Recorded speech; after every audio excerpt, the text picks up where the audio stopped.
반갑습니다. 타임 레버리지. 시간을 들여 막대한 수익으로 치열한다. 주말이 밝았습니다. 모두 가족분들과 좋은 시간 보내셨으면 좋겠고요. 오늘도 영상 시청해주심에 대단히 감사드린다는 말씀 드리면서 시작하도록 하겠습니다. 방송을 촬영하는 시점으로 어느 정도 업비트 창을 보게 되면 좀 빨갛게 물들어 있습니다. 어제는 또 굉장히 좋은 소식이 아침 일찍 있었죠. 리플과 관련된 그런 소식들 접해보면서 오늘 컨텐츠도 이어나가 보도록 하겠습니다. 방송을 찍는 이 시점에는 700원까지 찍었다가 지금 조금 내려앉아 있는 모습을 보여주고 있네요. 변동성이 조금씩 드리워지고 있는데 어떻게 또 앞으로 나아갈지 기대 반 걱정 반이지만 길게 봤을 때는 앞으로 나아갈 수밖에 없다라는 부분 명심하시면서 투자 이어나가시길 바라겠습니다. 오늘 썸네일이 XRP 굳이? 라는 이름으로 시작을 했죠. 제 지인이 얘기를 하더라고요. 굳이 XRP에 대해서 투자를 해야 되나? 그냥 비트코인 투자하면 되는 거 아니야? 근데 암호화폐 그거 변동성 커서 위험하잖아. 굳이 XRP? 라는 이야기를 하던데 우리가 부자가 되는 방법에는 세 가지가 있죠. 김승호 회장이 말한 그 세 가지는 첫 번째, 로또에 당첨되는 방법. 하지만 큰 돈이 한 번에 들어오면 본인의 그릇에 맞지 않는 돈이기 때문에 행복보다는 불행할 확률이 높다라는 부분. 금수저로 태어나는 방법도 있겠죠. 하지만 그 부분에 있어서 대부분의 사람들은 금수저가 아니라는 점. 어쩔 수 없는 것은 인정하고 가야 됩니다. 마지막 세 번째는 사업을 시작해서 혹은 그 사업에 내가 간접적으로 올라타서 부의 반열로 오르는 방법이 있습니다. 우리는 이 세 번째, 그 중에서도 투자에 지금 가치를 집중하면서 나아가고 있는 부분이죠. 그 부분에 있어서 시간과 공부를 수반하지 않으면 투자로 성공할 확률은 굉장히 줄어듭니다. 우리 한국 사람들의 문제가 하나 있어요. 한국의 문화죠. 제가 미국에서 공부하던 시절 유학생들이 한국의 문화에 대해서 물어봤을 때 제 옆에 있는 한국인 친구들이 이렇게 이야기를 하더라고요. 아마 여러분들도 다 공감하시죠? 대한민국은 빨리빨리 문화다. 굉장히 성격이 급한 문화다라는 것입니다. 그런 부분에 있어서 빨리 수익률이 나와야 되는 거예요. 남의 말 듣고 투자했는데 왜 안 오르는 거야? 가격 언제 올라? 호재 터진 것 같은데 왜 이 모양이야? 굳이 왜 투자해? 등등 굉장히 성격이 급한 사람들이 많다라는 거죠. 2년 뒤, 3년 뒤, 5년 뒤를 한번 보자는 거예요. 버크셔 해서웨이를 운영하고 있는 워렌 버핏이라든지 투자의 귀재라고 불리는 피터 린치는 투자에 있어서 시간을 모두 들였습니다. 단 한순간에 오를 수는 없는 거잖아요. 투자를 잘하기 위해서는 본인의 재정 상황에 맞게 장기적인 안목으로 시대의 흐름을 타가면서 길게 가져가셔야 됩니다. 그래야지만 투자를 성공할 수 있는데 대한민국의 대부분의 사람들은 이 빨리빨리 문화 때문에 성공하기는 조금 어렵다. 하지만 우리는 가격이 아닌 가치를 집중해서 그 한 글자 차이가 그렇게 큰 변화를 나타낼 것이다. 몇 년 뒤에요? 2년 뒤에요? 5년 뒤에? 10년 뒤에 과연 어떤 변화가 일어나 있을까요? 타임 레버리지를 운영한 지 이제 1년 정도가 됐는데 3년 뒤의 모습은 어떨 거고 5년 뒤의 모습은 어떨지를 생각해 봐야 됩니다. 저는 미래에 암호화폐 투자 솔루션 컨설팅 대표가 될 것이거든요. 저만의 회사를 차려서 투자에 대해서 공부하지 못한 사람들을 도와주면서 같이 성장하는 것을 꿈꾸고 있습니다. 또한 저는 타임 레버리지 뿐만 아니라 하나의 채널을 더 운영하고 있거든요. 거기에는 MZ세대들이 인생을 성공할 수 있는 동기부여, 마인드셋에 대한 이야기를 하고 있는데 저는 투자 컨설팅 회사 대표이자 동기부여 1타 강사가 되는 것이 목표입니다. 그렇기 때문에 여러분들에게 레퍼럴 공유 같은 거 이런 거 안 해요. 여러분들의 개인정보, 이런 데이터베이스를 누구한테 팔아 넘긴다고요? 그런 걸 왜 해요? 이거보다 더 큰 저의 꿈이 있는데 안 그래요? 탐욕에 휩싸여서 잠깐 그 짧게 돈 벌려고 레퍼럴 코드 공유해서 선물 단타해가지고 구독자님들 돈 빼먹고 데이터베이스 팔아 넘겨서 제가 과연 미래에 이런 대표, 이런 강사가 될 수 있을까요? 여러분들도 잘 아실 거 아니에요? 제가 레퍼럴 코드를 하거나 데이터베이스를 누구한테 팔아 넘겨가지고 뭐 짧게 돈을 벌 수는 있겠죠? 하지만 그걸 구독자분들이 모를까요? 다 알아요. 그리고 제가 나중에 정말 회사를 운영하는 대표가 되고 남들 앞에 서는 그런 마인드셋 강사가 됐을 때 여러분들이 과연 가만히 있으시겠어요? 저라도 가만히 안 있을 것 같은데요. 더 큰 목표가 있는데 이런 걸 굳이 할 필요가 없다라는 것이죠. 그렇기 때문에 우리는 짧게 6개월, 1년 보고 갈 것이 아니라 최소 2년, 3년, 더 나가서 5년, 10년을 바라보면서 인생과 함께, 삶과 함께 내 목표를 타겟팅하면서 비전을 가치에 집중하면서 나아가야 된다는 말씀 좀 드리고 싶습니다. 시간이 지나면 지날수록 우리가 생각하는 것 이상으로 굉장히 빠르게 시대는 변할 겁니다. 어떤 구독자님이 저한테 이런 말씀을 해주시더라고요. 타임님은 이렇게 계속적으로 하시게 되면 블록체인이 메인으로 되는 시장이 왔을 때 그쪽 전문가가 되어서 성공하실 거예요. 뭔가 되실 것 같아요. 라고 해주셨는데 너무 감사한 말씀이었죠. 기회는 준비된 자에게 찾아온다라는 것 잘 아시죠? 저 또한 준비된 사람이 되기 위해 하루하루 노력하고 있고요. 저는 또한 채굴장을 운영하면서 실패했던 경험이 있습니다. 그 경험을 통해서 지나친 탐욕은 실패를 불러일으킨다는 것을 뼈저리게 느꼈거든요. 그런 부분에 있어서 제가 현재 할 수 있는 것에 대해서 차근차근 준비하고 미래에 더 큰 도전, 더 큰 비전을 보면서 성실하게 그리고 정직하게 겸손하게 가치를 구현하기 위해 천천히 나아갈 것입니다. 그렇기 때문에 XRP에 대해서 굳이 투자한다? 이 부분에 있어서 일단은 빨리빨리에 대한 습관 없애주시고요. 시간을 좀 들이시면서 길게 가져가셔야 된다. 다시 한번 말씀드리면서 시작하도록 하겠습니다. 최근에 갈링하우스와 크리스 라센에 대한 소송이 취하됐죠. 굉장히 리플사에게는 좋은 소식이었기 때문에 가격이 700원대까지 올랐었습니다. 이런 식으로 공문이 나오면서 브래드 갈링하우스와 크리스 라센, 리플의 회장이죠. SEC가 과거에 둘을 걸고 넘어졌는데 이제는 소송을 취하하면서 리플사가 앞으로 나아가는 방향에 걸림돌이 조금씩 없어지고 있는 모습이 보여지고 있습니다. 브래드 갈링하우스는 이렇게 이야기합니다. SEC 때문에 그 세력들 때문에 선량한 사람들을 쫓아냈다고요. 가치를 보면서 투자할 수 있는 그 선량한 사람들을 그런 말도 안 되는 소송으로 지금까지도 계속적으로 끌고 있죠. 이런 부분에 우리는 공부를 통해서 그 가치를 알아보셔야 된다라고 말씀을 드렸습니다.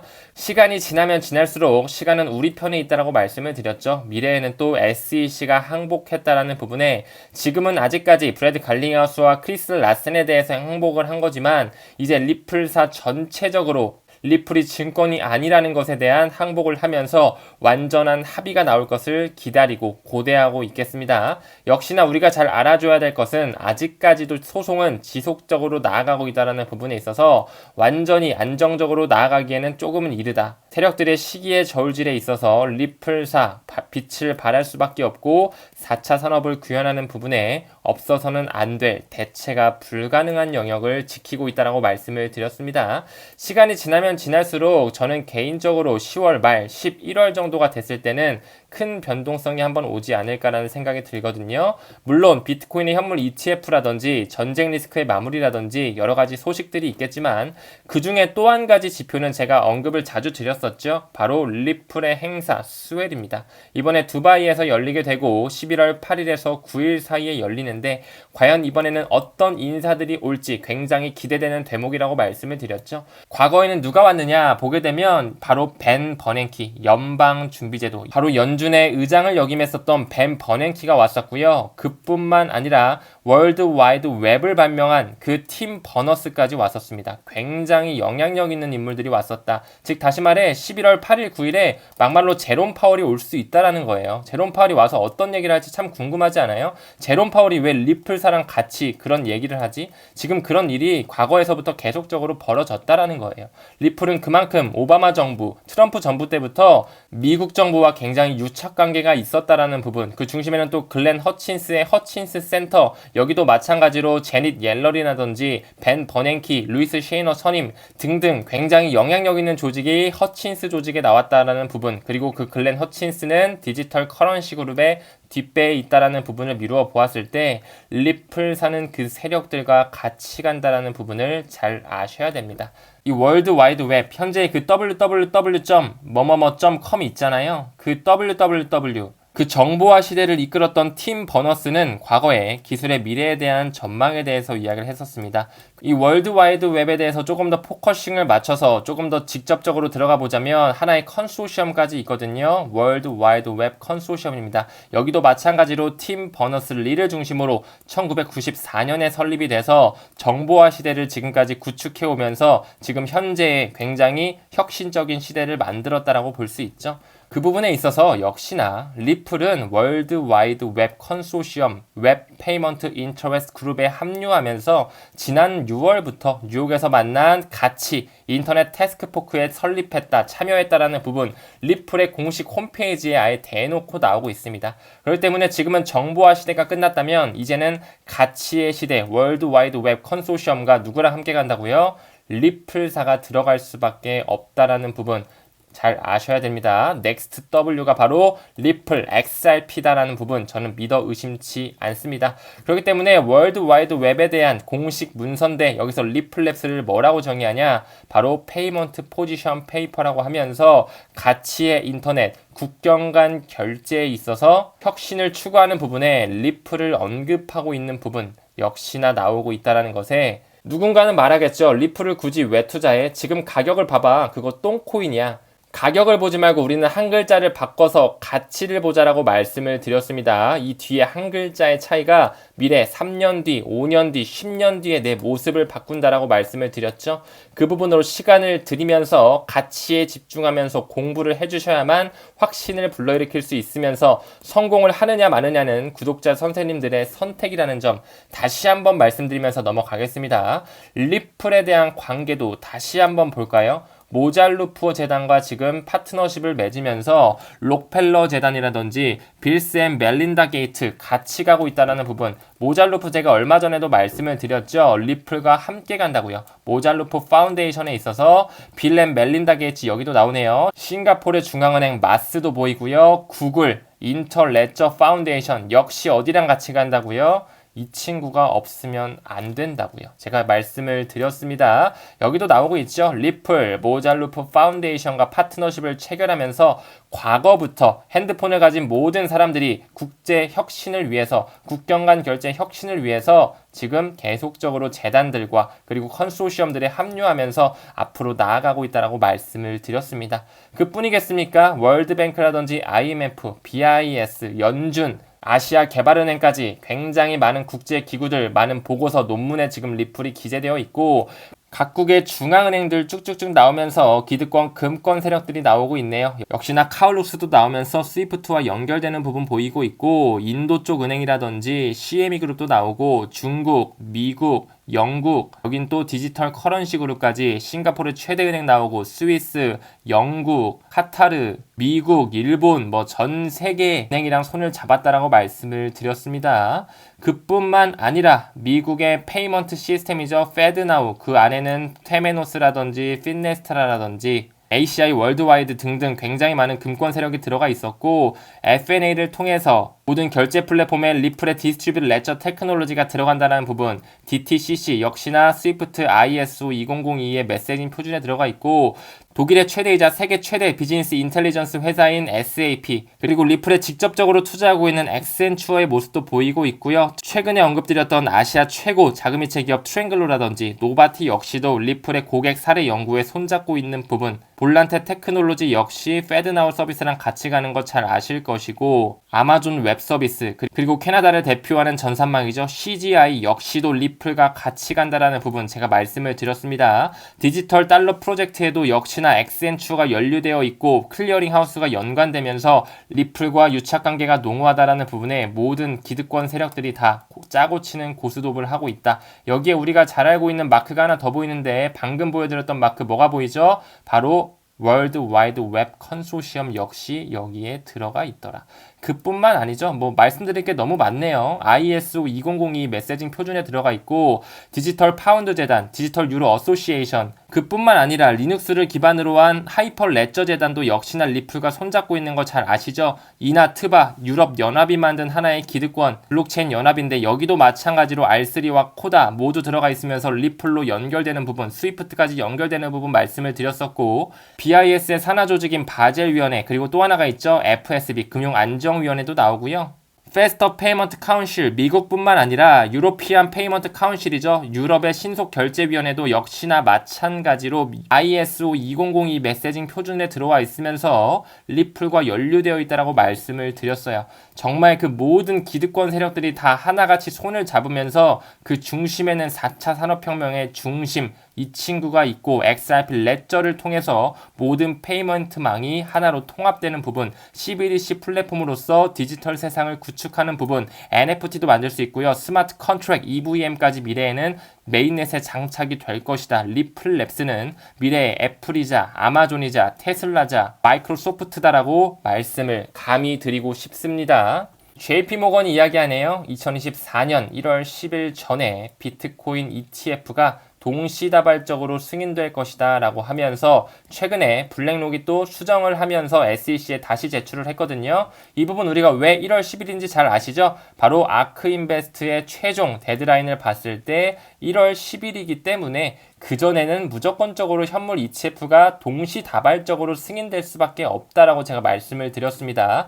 그렇기 때문에 이런 기사가 나오는구나. 해석이 이제는 되는구나. 이렇게 봐주셔야 돼요. JP모건과 블랙록 계속적으로 같이 나오면서 비트코인 급등에 대한 토대를 마련하고 있다. 그들은 비트코인이 오를 것을 알기 때문에 현물 비트코인 ETF에 굉장히 큰 돈을 쏟고 있고 플러스 알파로 비트코인 채굴 회사에 최근에 제가 한번 쭉 언급을 드리면서 대주주로 블랙록, 뱅가드, 스테이트스트릿 있는 걸 보셨죠? 그들은 돈의 이동을 이제 디지털 세상으로 옮기기 위해서 모든 토대를 마련하고 있다라고 해도 과언이 아니다 라고 말씀드리고 넘어갈게요.